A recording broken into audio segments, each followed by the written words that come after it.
Cari minyak sekarang susah. Aku coba ke pasar.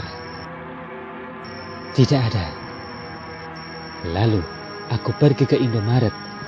Tapi ternyata di sana sama, habis stoknya.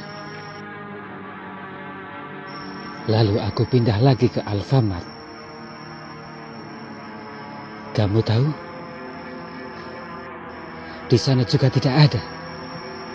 Terus aku mencoba mencari di pedagang online. Alhamdulillah di sana ada. Tapi ternyata bakulnya lama. Kutunggu sampai malam. Tapi ternyata tiba-tiba saja kuotaku habis. Akhirnya aku pun gagal COD-an. Cukup, Rama. Saat aku pulang, tiba-tiba di tengah perjalanan, aku bertemu dengan orang yang sangat baik.